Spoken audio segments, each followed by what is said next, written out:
Hola, buenas, ¿qué tal estás? Espero que estés bien y me gustaría darte la bienvenida al tercer vídeo del curso de la serie de fundamentos de la programación orientada a objetos en C#, donde hoy sí que sí empezamos ya con la programación de verdad, después de los vídeos donde configuramos el entorno y revisamos cómo son los diferentes elementos con los que trabajaremos. En este vídeo, como puedes ver por el título, veremos cuáles son los diferentes tipos de datos primitivos que nos ofrece C# para poder trabajar con ellos. Y antes de esto, veremos uno de los elementos más importantes de la programación, que son las variables. Y solamente una vez que sepamos qué es una variable, podemos empezar a definir cuáles son los diferentes tipos de datos primitivos que encontramos, entendiendo como dato primitivo el dato más simple que nos ofrece el lenguaje para poder operar con ellos. Así que en este vídeo estableceremos la primera y más importante base de la programación, que es saber identificar los tipos de datos primitivos que encontramos, puesto que con el uso de estos tipos podremos generar, y son los únicos tipos que podremos utilizar para generar, cualquier estructura de datos. Y siguiendo uno de los objetivos principales del curso, no solamente veremos cómo declarar y cómo trabajar con variables, sino que también veremos lo que implica esta declaración a nivel de memoria. Porque aunque sé que este tema es bastante engorroso y que seguramente hay muchísima gente que no le interesa, creo que es importantísimo que conozcas exactamente cómo se establecen estas referencias con las variables y la memoria. Lo que estoy seguro que a la larga, aunque te sea un poquito más difícil el aprendizaje, te va a ayudar a desmitificar, como te comenté al principio de este curso, la magia de la programación. Así que venga, hecha la introducción, vamos al lío. Yo soy Wilk, esto es Wilk's Playground y empezamos.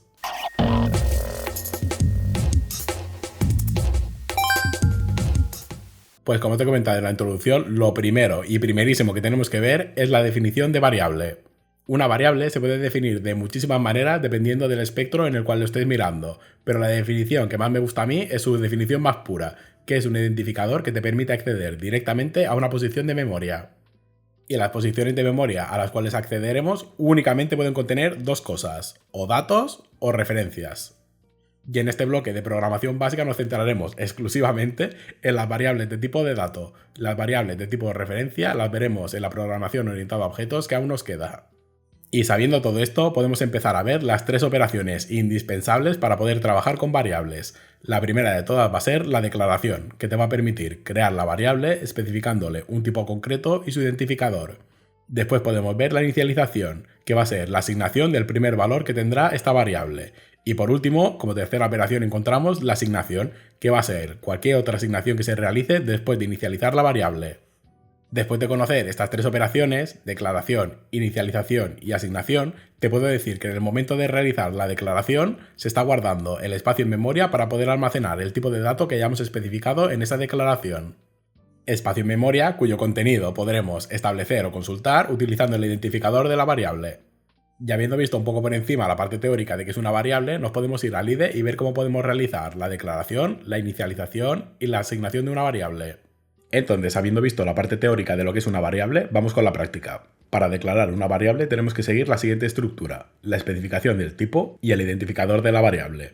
Los tipos de variables que encontramos serán los tipos que veremos en este vídeo, y en cuanto al identificador de la variable, suele ser un nombre o un texto autodescriptivo, es decir, suele ser un texto que nos ayuda a comprender la finalidad de la variable. Y el método de escritura que utilizaremos será el estándar utilizado por regla general en la programación, que es Lower Camel Case, donde, empezando siempre con minúscula, se juntarán las diferentes palabras que compongan el nombre de la variable con la primera letra en mayúscula, como por ejemplo si creamos la variable entera, número entero, donde el tipo será integer y el identificador de la variable será número, empezando en minúscula, entero, empezando con la E mayúscula.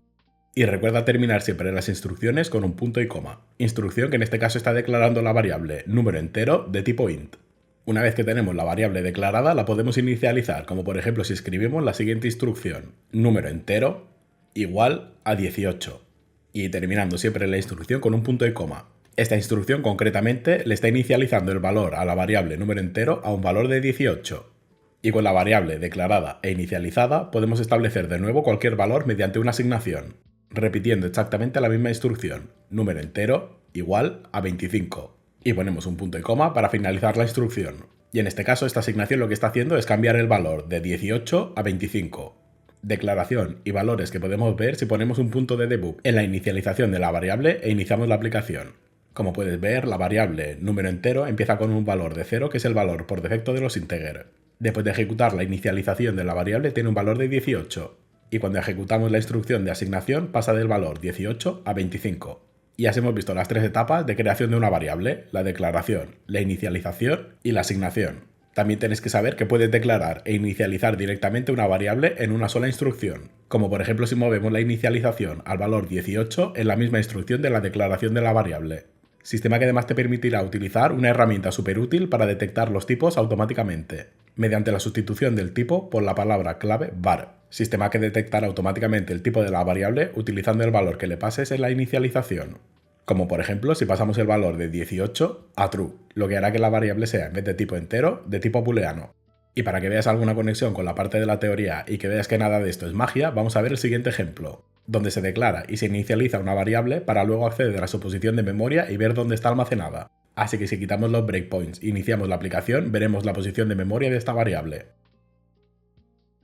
Posición que, como puedes ver, se suele representar en un valor hexadecimal, que por si no lo sabes, hexadecimal es un sistema de numeración igual que el decimal, pero en vez de partir de 0 a 10, utiliza de 0 a 16 valores. Mientras que el sistema decimal utiliza los números del 0 al 9, el sistema hexadecimal utiliza los mismos números del 0 al 9, pero añade las letras de la A a la F, donde la A representa el número 10, la B el número 11, la C el número 12 y así sucesivamente hasta la F, que es el número 15. Y también te digo que el hexadecimal no se utiliza únicamente para representar posiciones en memoria, sino que también los colores, por regla general, se suelen representar en hexadecimal. Y dejando este tema aparte, vamos a ver los siguientes ejemplos que tengo preparados, donde adelantándome un poco a los tipos que veremos, tenemos declaraciones, inicializaciones y declaraciones e inicializaciones a la vez, para variables booleanas, para números enteros, como ya hemos visto, para números con coma flotante y para caracteres. Y exactamente lo mismo en la parte de inicialización, y lo mismo en la parte de la declaración e inicialización, donde en ocasiones, como puedes ver, he utilizado la palabra clave var para simplificar el tipo.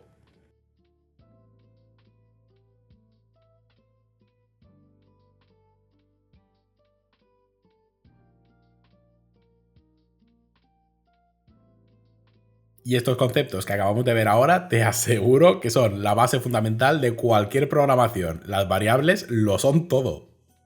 Y ahora que sabemos que es una variable, lo que nos queda por ver y lo que veremos en el resto del vídeo son los diferentes tipos de datos primitivos que encontramos para poder generar estas variables. Y empezaremos facilito, empezaremos por el primer tipo de dato más simple que considero, que son los tipos booleanos.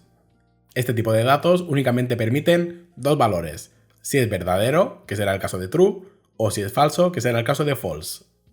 Este tipo de datos se utiliza únicamente para realizar operaciones y comprobaciones basadas en la lógica booleana, lógica que veremos en el próximo vídeo. Por ahora nos contentaremos en saber cómo podemos crear una variable de tipo bool, así que vamos al IDE y vamos a verlo. Pues empezaremos explicando el tipo más sencillo de todos, al menos desde mi punto de vista, que como te he dicho antes, los únicos valores que puede tener son false o true, es decir, si es falso o si es verdadero, donde falso será siempre el valor por defecto. Entonces, sabiendo esto, para declarar una variable de tipo booleana ya deberías saber cómo hacerlo. En este caso, utilizaremos la palabra reservada bool, acompañada siempre del indicador de la variable. Por ejemplo, para este caso, utilizaremos el nombre de comprobación booleana, siguiendo siempre el estilo de escritura lower camel case.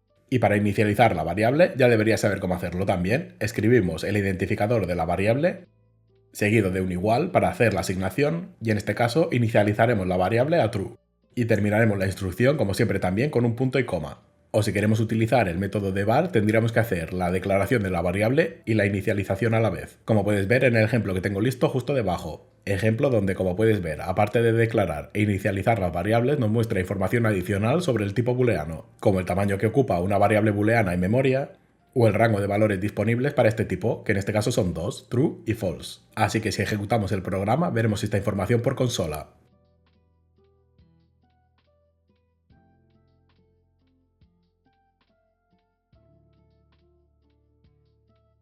Y este ha sido facilito, ¿eh? Únicamente tenemos un tipo de dato que gestiona esta información y, como te he comentado, el rango de valores solamente puede ser true o false.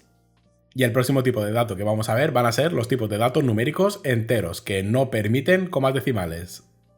A diferencia de la gestión de los datos booleanos, para gestionar los datos de tipo numéricos enteros disponemos de un montón de tipos que veremos a continuación. Y lo primero que tienes que saber antes de ver los diferentes tipos de datos que encontramos para representar valores numéricos enteros es por qué encontramos diferentes tipos de datos para representar lo mismo.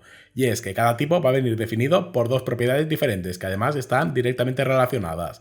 el espacio que ocupa la variable en memoria y el rango de valores que va a permitir este tipo de datos, tanto el menor como el mayor. Los tipos de datos fundamentales que encontramos para representar valores numéricos enteros son byte, short, int y long. Pero partiendo de estos datos tenemos que hacer una pequeña diferenciación o una versión alternativa o como le quieras llamar, y es que dependiendo de qué tipo utilicemos estaremos tratando con variables con signo o sin signo. Lo que implica que al estar trabajando con variables con signo, la mitad de su rango va a estar establecido en el espectro negativo, es decir, con valores negativos, mientras que la otra mitad va a estar establecido en el espectro positivo, es decir, con valores positivos. Y en el caso de que estemos tratando con un tipo sin signo, quiere decir que todo el rango de valores que va a permitir ese tipo está establecido únicamente en el espectro positivo. Sabiendo esto, vamos a explicar un poco por encima cada uno de los tipos que te he descrito antes. El tipo byte es el único especialito que por defecto viene sin signo, por lo tanto su versión alternativa va a ser con signo.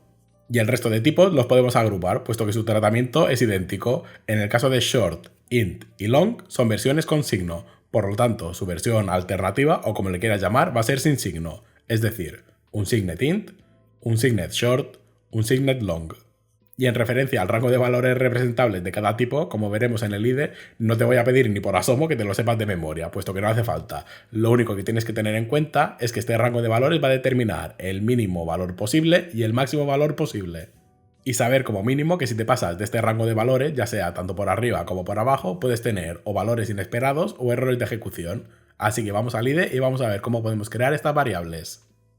Pues vamos con los tipos numéricos enteros. Como en el caso anterior, empezaremos declarando cada uno de los tipos que te he mencionado antes, empezando con una variable de tipo byte con el identificador valor byte.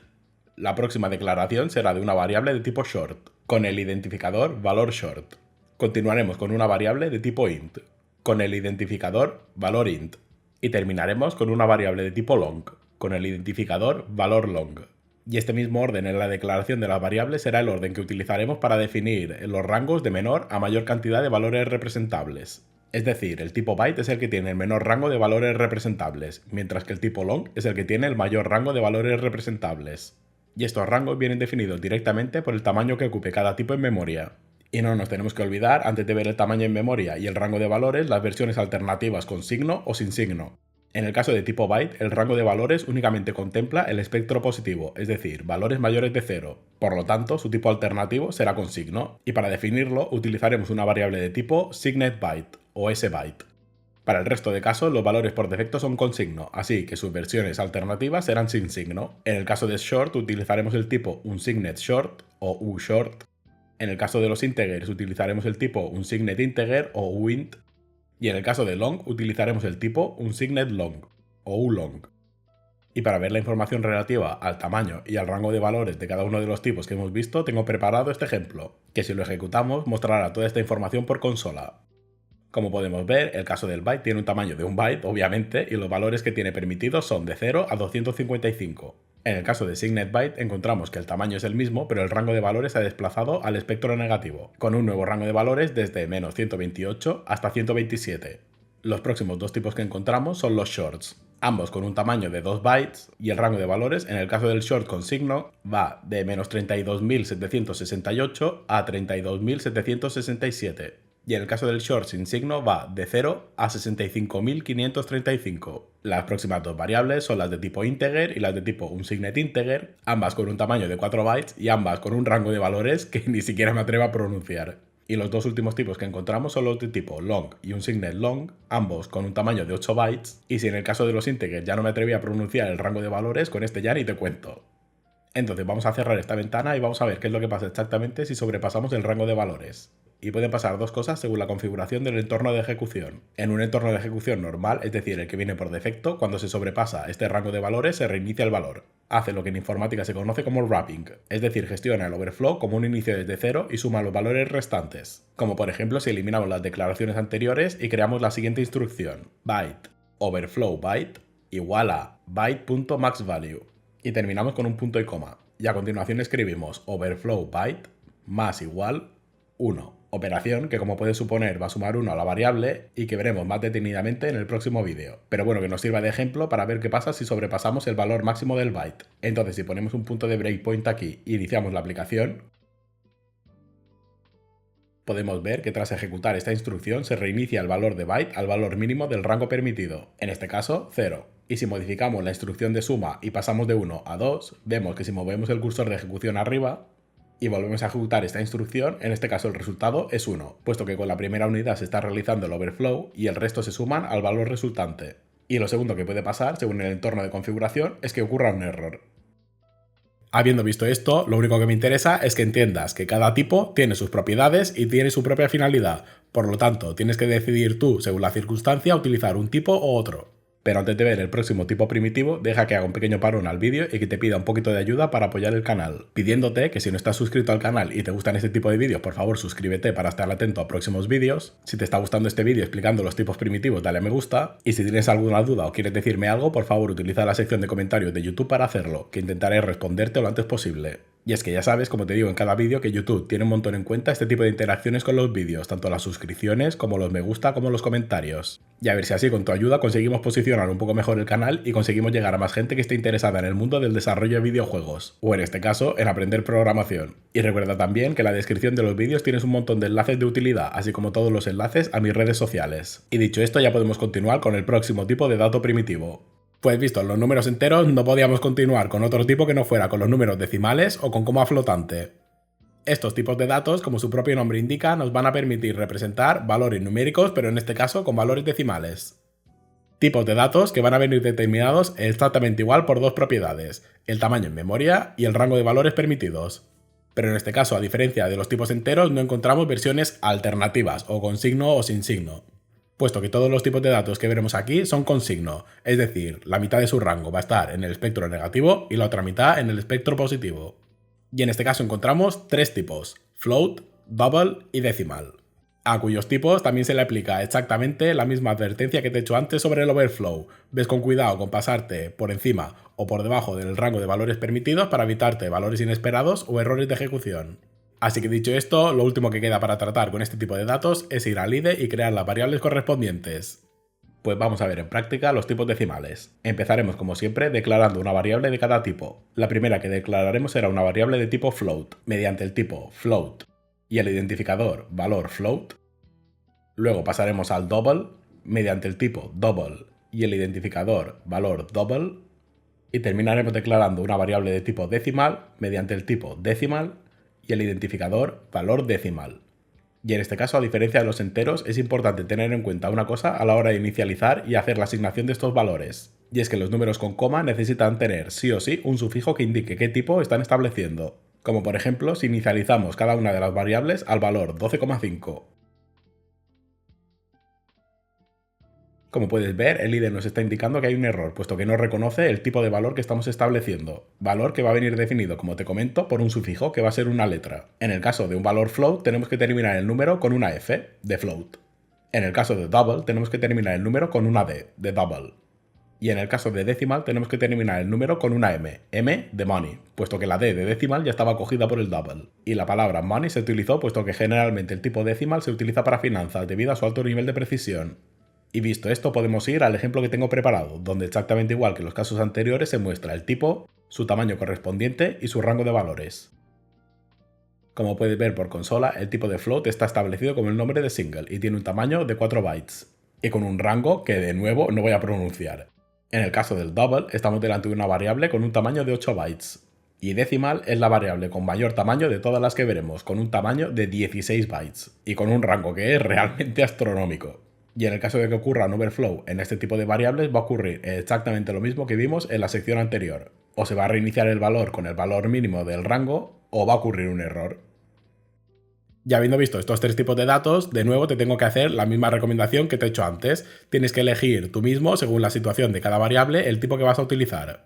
Y nos vamos con el último tipo de dato primitivo que veremos, que son los caracteres. Y además te voy a presentar otro tipo de dato que, aunque no es primitivo, creo que es necesario que lo conozcas, que son los strings. Y es que después de ver cómo podemos tratar con tipos condicionales, como los booleanos, con tipos enteros, como pueden ser los integers, o con tipos decimales, como pueden ser los floats, nos falta un tipo imprescindible del cual no hemos hablado, que son los caracteres. Tipo que conjuntamente con los strings te van a permitir representar texto. Y empezaremos hablando del tipo carácter, que es el tipo que te va a permitir representar, pues, caracteres, es decir, valores alfanuméricos que incluyen del 0 al 9 y de la A a la Z, incluyendo las mayúsculas.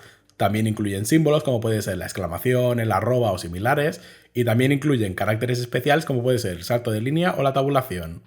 Los caracteres, exactamente igual que el resto de tipos que hemos visto, también vienen definidos por dos propiedades, el tamaño y el rango de valores permitido. Y en este caso el rango de valores va a tener dos interpretaciones. Si nos basamos en el rango numérico, va a tener exactamente el mismo rango que los ushorts. Y si nos basamos en el rango de caracteres, va a ir desde el primer carácter establecido en este rango numérico hasta el último carácter. Y para que me entiendas mejor, por aquí detrás te voy a dejar una tabla con el listado de valores numéricos y el carácter al cual se corresponde. Y vistos los caracteres podemos ver el segundo tipo que tenemos que ver en esta sección, que ya te he dicho antes que no es un tipo primitivo, que son los strings. Un string no es más que la unión de múltiples caracteres, lo que en definitiva te va a permitir representar una cadena de texto. Y cuando estamos hablando de string nos estamos moviendo en terreno un poco pantanoso, puesto que no solamente se tiene en cuenta la cantidad de caracteres que lo conforman, sino que también se tiene en cuenta el encoding utilizado. Un encoding es el sistema que te va a permitir representar los datos a caracteres, y que además viene definido por un conjunto de caracteres específico. Este conjunto de caracteres puede definir o no definir ciertos valores que no tienen por qué estar disponibles en otro encoding. Por eso es tan importante conocer estos conceptos. Y los encodings más utilizados generalmente son ASCII, UTF-8, UTF-16 o UTF-32. Y habiendo explicado un poquito por encima lo que son los caracteres, lo que son los strings y lo que son los encodings, podemos ir al IDE y verlo en la práctica. Pues vamos con los tipos que son un poco más especiales que los anteriores que hemos visto, que son los caracteres y los strings. En el caso de los caracteres, es decir, de variables de tipo char, te tengo que decir que se gestionan internamente exactamente igual que las variables de tipo ushort, puesto que como veremos en el ejemplo de la consola que tengo preparado, tanto el tamaño como el rango de valores va a ser exactamente el mismo. Pero bueno, no me adelanto, vamos a empezar por lo que toca, que es declarar una variable de cada tipo, empezando por una variable de tipo char, que empezaremos especificando el tipo char con el identificador valor char. Y después declararemos una variable de tipo string con el identificador valor string.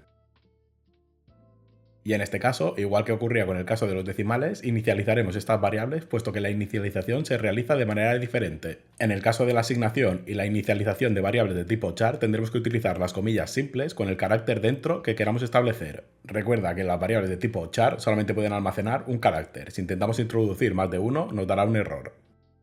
Y vamos con el último tipo de variable que encontramos, que son los strings. Tipo que, como te he comentado en la teoría, no es directamente un tipo primitivo, puesto que es la unión de varios caracteres. Aunque dada la importancia de los strings, no quería esperar a ver los conjuntos para presentártelos, así que los veremos aquí. Y en este caso, los literales en este tipo de variables se utilizan con las comillas dobles, dentro de las cuales podemos introducir el texto que queramos, pudiendo introducir incluso caracteres especiales si utilizamos la secuencia de escape, como por ejemplo las secuencias de escape que hemos visto hasta ahora en los ejemplos, /n, que nos va a hacer un salto de línea, o /t, que va a hacer una tabulación.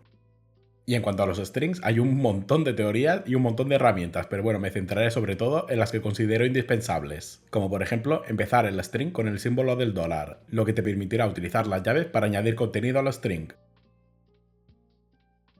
O por ejemplo, en vez de utilizar el símbolo del dólar, utilizar el arroba, lo que te permitirá hacer literales strings con varias líneas. Y algo que tienes que tener en cuenta siempre a la hora de tratar con strings, como te he comentado en la parte teórica, es sobre el encoding. Y es que tienes que saber en todo momento el encoding que estás utilizando o que necesitas utilizar para no tener errores. Errores que generalmente se conocen con el nombre de errores de codificación o mojibakes, que suele ocurrir cuando se decodifica un carácter y no se reconoce con el sistema de codificación utilizada. O dicho de otra manera, que el encoding que estás utilizando actualmente no tiene mapeado este carácter. Pero bueno, dejémonos de rollos y vamos a ver el ejemplo que tengo preparado mostrando el tamaño y el rango de valores de los chars, así como alguna información relativa a los strings. Empezaremos viendo las propiedades de los chars, que como puedes ver por consola tienen un tamaño de 2 bytes, su rango de caracteres va desde el vacío hasta el interrogante, incluyendo todos los caracteres alfanuméricos y los caracteres especiales, que se corresponde, como te he dicho al principio de esta sección, con el rango numérico de los shorts, desde 0 hasta 65.535. Y pasamos directamente a analizar el contenido y las propiedades de los strings. Para estos ejemplos estaremos utilizando un string con el texto Hola Mundo, que como puedes ver tiene 12 caracteres, que se corresponden en el caso de utilizar el encoding ASCII con 12 bytes, un byte por carácter.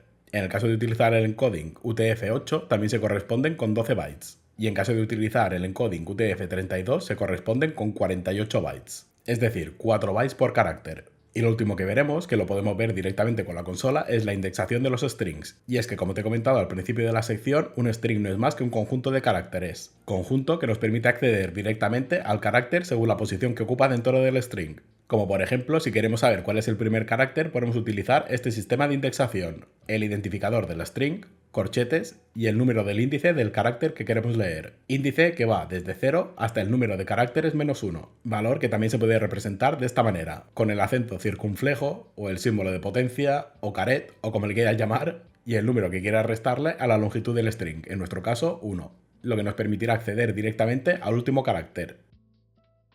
Y con esto ya hemos visto todos los tipos de datos primitivos que tenemos, incluso los strings, que como ya te he dicho varias veces, no es un tipo de dato primitivo. Y ahora que hemos visto todos los tipos de datos, los diferentes tamaños que tienen en memoria y los rangos de valores, podemos ver exactamente de dónde salen estos rangos. Porque si te lo estabas preguntando, estos rangos de valores, tanto los mínimos como los máximos como los valores representables, no son elegidos de manera aleatoria. En la informática, nada, y digo absolutamente nada, es elegido de manera aleatoria. Estos rangos de valores, como te he comentado en la parte teórica, vienen determinados directamente por el tamaño del tipo de dato en memoria. Como has podido ver en los ejemplos viendo los diferentes rangos de valores, cuanto mayor es el tamaño en memoria, mayor es el rango permitido. Y para entender por qué ocurre esto, nos tenemos que ir un poquito más abajo del byte, es decir, nos tenemos que ir al bit, que es la unidad elemental de memoria, donde solamente podemos encontrar dos valores, 0 y 1. Y que por ahora, por muchos años que pasen, sigue siendo la base fundamental, primordial e inamovible de absolutamente todos los sistemas informáticos. Entonces, sabiendo lo que es un bit, que es una unidad que únicamente permite dos valores, 0 y 1, tenemos que saber qué es un byte, que es la unión de 8 bits. Y además, por gracia o por desgracia, es la unidad mínima que podemos tratar con los sistemas actuales. Es por eso que tipos como los bools, que podrían ser perfectamente representables por un bit, puesto que únicamente tienen dos valores, o falso o verdadero, es decir, o 0 o 1, tienen que ocupar un byte de memoria. Y es exactamente por este motivo que todos los tamaños que hemos visto hasta ahora están representados en bytes. Y seguramente tú ahora te estás preguntando, ¿y todo esto qué tiene que ver con el rango de valores representables por cada tipo de dato primitivo que hemos visto? Bueno, pues te lo explico ahora mismo. Un bit es una unidad que puede estar representada por dos valores, 0 y 1. Y un byte es una unidad que puede estar representada por el número de combinaciones que pueden representar los bits que lo componen. Y es precisamente aquí donde ahora entra en juego la especificación del rango por cada tipo de variable que hemos visto, puesto que, por ejemplo, una variable que ocupa un byte en memoria, es decir, una variable que ocupa 8 bits en memoria, nunca va a poder representar más valores que lo que le permita representar estos 8 bits. Que si te lo preguntas, 8 bits te permiten representar 256 valores, y es precisamente por eso que las variables de tipo byte, que ocupan un byte en memoria, tienen un rango de 0 a 255. Y siguiendo esta lógica, antes de ver exactamente de dónde salen estos valores, las variables que ocupan 2 bytes en memoria quiere decir que van a tener 256 al cuadrado números de valores representables, es decir, 65.536. Valores representables que define a los chars, a los shorts y a los ushorts. Y para finalizar este tema, lo último que tenemos que ver es exactamente de dónde salen estos valores, porque si sabemos que las variables se representan con bytes y que están definidos por el rango de valores que nos permiten los bits, ¿cómo podemos calcular de dónde salen estos rangos de valores? Pues para calcular estos valores nos tenemos que ir al sistema binario, que es un sistema numérico exactamente igual que el decimal y el hexadecimal, pero en vez de tener una base 10 o una base 16, tiene una base 2. Base que nos está indicando, como en cualquier sistema numérico, la cantidad de valores representables por cada dígito, que en este caso va a ser 2, 0 y 1, exactamente igual que los bits. Entonces, para que lo puedas ver más claro, vamos a ver algunos ejemplos de conversión entre el sistema binario y el sistema decimal, empezando, por ejemplo, por un solo dígito. En el sistema binario encontramos dos combinaciones posibles. 0, que se va a corresponder con el 0 decimal, y 1, que se va a corresponder con el valor 1 decimal. Ya habiendo hecho todas las combinaciones posibles con un solo dígito en el sistema binario, tenemos que ampliar a un segundo dígito, que en este caso encontramos las siguientes combinaciones. 0, 0, que se va a corresponder con el valor 0 decimal, 0, 1, que se va a corresponder con el valor 1 decimal, 1, 0, que se va a corresponder con el valor 2 decimal, y 1, 1, que se va a corresponder con el valor 3 decimal. Y nos vemos obligados, entonces, como hemos hecho todas las combinaciones con 2 dígitos, a ampliar a un tercer dígito. Que ni de coña voy a hacer todas las combinaciones aquí de voz, porque ya tengo la voz suficientemente tocada como para pasarme 10 minutos contando. Así que te dejo una tablita por aquí. Con lo cual, si generalizamos un poco y sabes un poco de combinatoria, tenemos que para calcular la cantidad de valores representables por un número determinado de bits, tenemos que aplicar la siguiente fórmula: 2 elevado al número de bits que tengamos. Pero como aquí estamos tratando con bytes y no con bits directamente, lo que tenemos que hacer es convertir los bytes a bits, es decir, multiplicarlo por 8, resultando con la fórmula de 2 elevado a 8 por el número de bytes.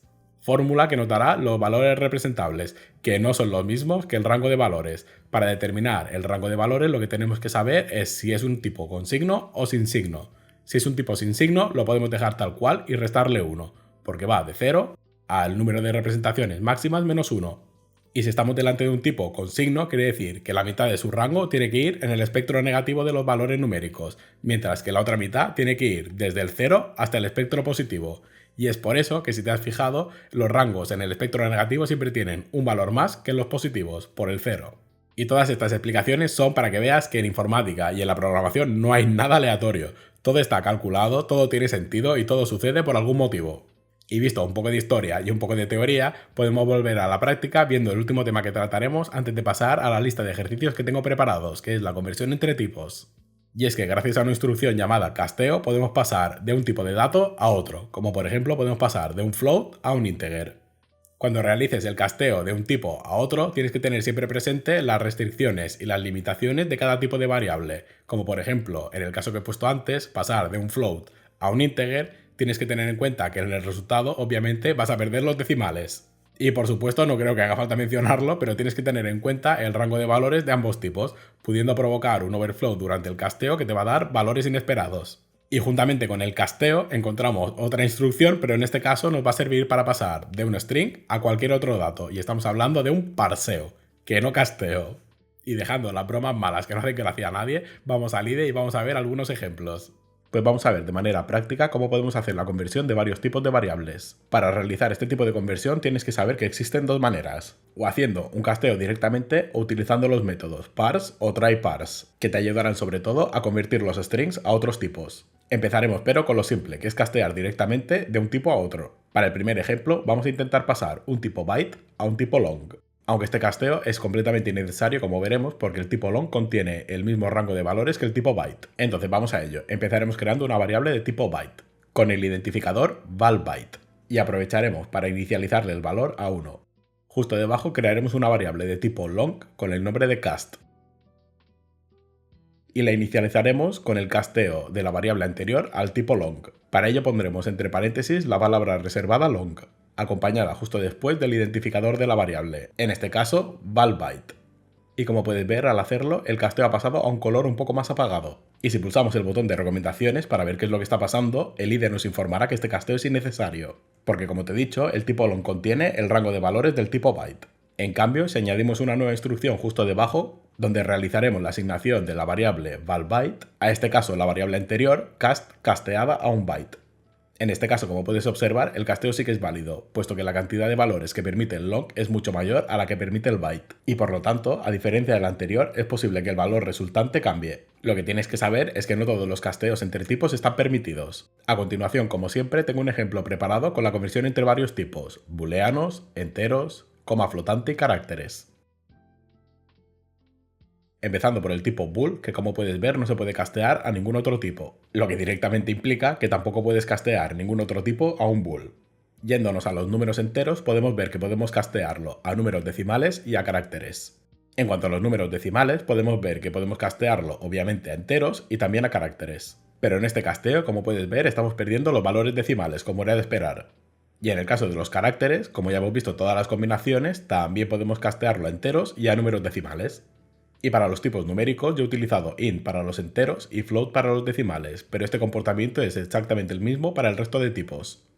Y lo último que veremos será el segundo método de casteo que te he dicho al principio, que es utilizar los métodos parse y try-parse, que te ayudará a pasar de string a cualquier otro tipo. Nos centraremos en el uso del método parse, puesto que try-parse es exactamente lo mismo, pero devuelve en booleano informándonos de si la conversión ha ido bien o mal. Así que encontramos los siguientes métodos: bool.parse para pasar de un string a un booleano, int.parse, que va a hacer exactamente lo mismo, pero a un integer. Float.parse, que va a hacer más de lo mismo, pero en este caso a un float. En este caso en concreto, pero tienes que tener en cuenta que según el sistema que utilices en tu ordenador, vas a tener que poner un punto o una coma para indicar los decimales. Cosas de números. Y el último que encontramos es char.parse, que te va a ayudar a pasar de una string que tenga únicamente un carácter a un carácter.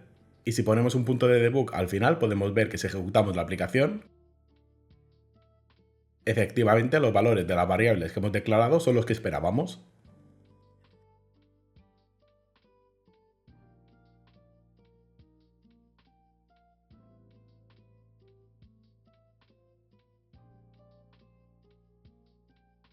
Entonces, visto esto, el casteo y el parseo y todos los tipos de datos y de dónde vienen los rangos de valores, ya hemos visto todo lo que necesitas saber para trabajar con variables. Y antes de hacer los ejercicios, vamos a hacer una pequeña recapitulación de todos los conceptos que hemos visto. Lo primerísimo y más importante de todo, encontramos 4 grandes grupos de tipo de variables. Los condicionales, con los booleanos. Los numéricos enteros, con byte, short, integer y long, y sus variantes, con signo y sin signo. Los números decimales, con float, decimal y double. Y por último, los tipos de carácter, con los chars. Y todos estos tipos vienen definidos por 2 propiedades principales, el tamaño y el rango de valores. El rango de valores da igual, no hace falta que lo sepas, pero el tamaño sí que convendría que supieras el tamaño de cada uno de los tipos, más que nada para saber cuándo utilizar uno o cuándo utilizar otro. Entonces, ordenando los tipos de menor a mayor tamaño, encontramos las siguientes agrupaciones. Tipos de un byte, bool y byte, obviamente. Tipos de 2 bytes, short y char. Tipos de 4 bytes, integer y float. Tipo de 8 bytes, el long y el double. Y tipo de 16 bytes, el decimal, que es el más grande que hemos visto. Entonces, habiendo visto este resumen con todo lo que hemos visto en este vídeo, podemos ir directamente a los ejercicios y ver cómo podemos solucionarlos. Pues con la teoría vista y habiendo hecho una recapitulación final, vamos con la lectura de los ejercicios. En el primer ejercicio tenemos que declarar una variable de tipo booleano llamado exercise a y se tiene que inicializar al valor true. En el segundo ejercicio tenemos que declarar una variable de tipo entero llamado result y en este caso lo dejaremos sin inicializar.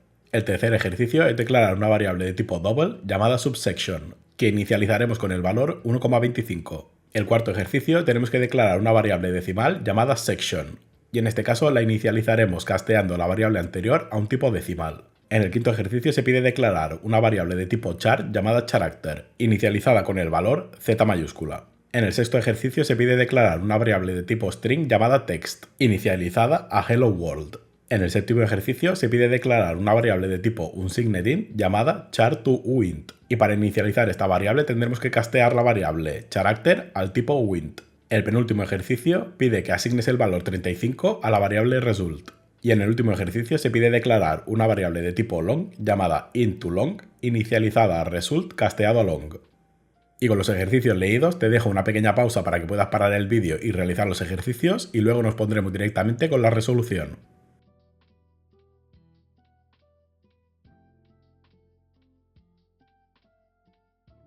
¿Todo listo? Bueno, pues venga, vamos allá. Vamos a empezar a resolver los ejercicios que hemos planteado antes. Empezaremos con el primer ejercicio, que cita así: declara una variable de tipo bool llamada exercise a inicializada a true.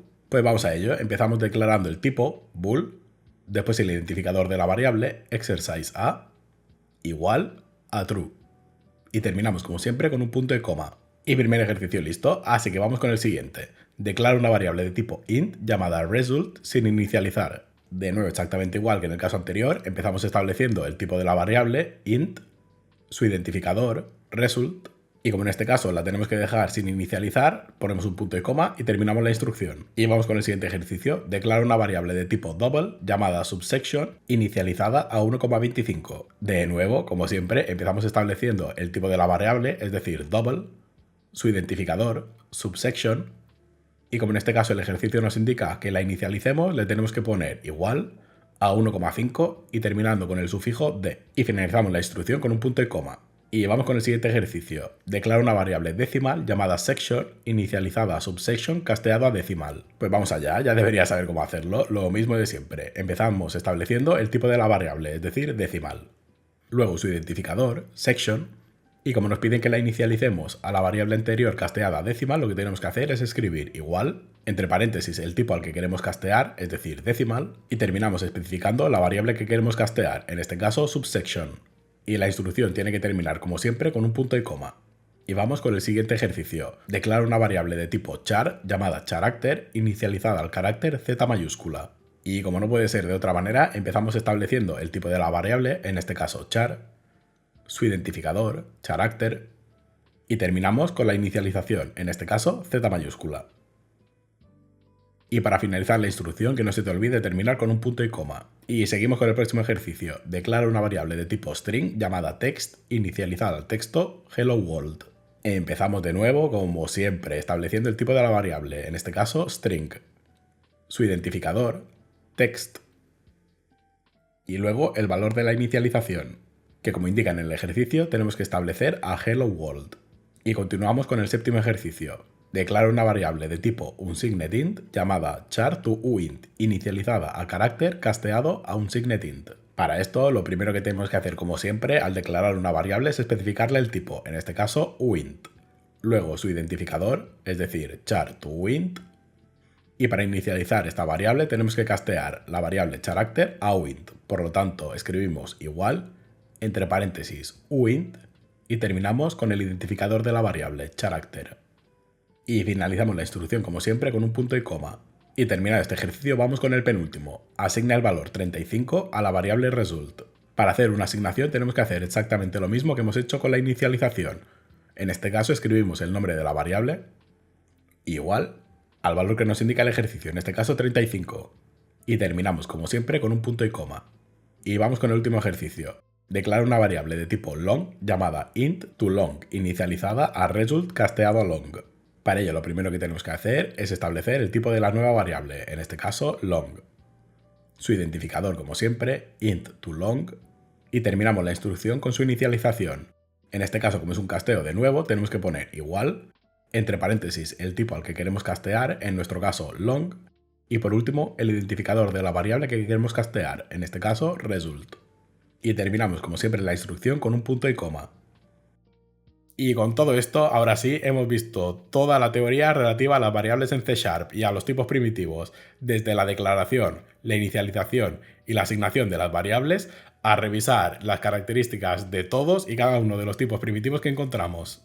Y si has podido hacer todos los ejercicios por tu cuenta, enhorabuena porque has dado un gran paso en el mundo de la programación. Y ahora sí, visto los ejercicios y vista toda la teoría, podemos empezar con el cierre de este primer vídeo, que sí que nos hemos enfocado completamente a la programación.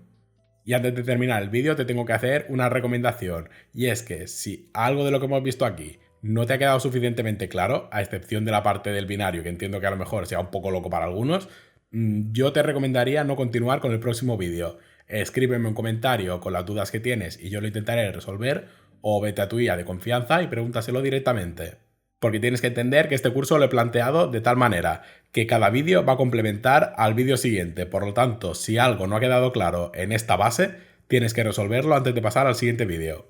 Que después entra el tema de que cada uno hace lo que quiere, puesto que los vídeos están disponibles ahí para el que los quiera. Pero vamos, que si quieres aprender de verdad, yo te recomiendo que no lo hagas porque lo que va a pasar es un efecto bola de nieve, que cada vez vas a ir sumando conceptos que no entiendas y al final se va a hacer un barullo enorme. Así que más vale tratarlo desde el principio y empezar bien desde las bases. Si hay algo que no entiendas, por favor escríbelo en los comentarios y yo intentaré resolverlo lo antes posible, o pregúntale el concepto que no entiendas directamente a la IA de preferencia que tengas. Así que sin nada más que decir sobre el tema de las variables, lo dejo todo listo para el próximo vídeo donde hablaremos sobre los diferentes operadores que encontramos. Y ya sabes, como te digo siempre, que si has llegado hasta aquí, muchísimas gracias por ver el vídeo completo. Espero que te haya gustado, espero que hayas aprendido algo nuevo y que te haya entretenido. Nos vemos en el próximo vídeo y chao.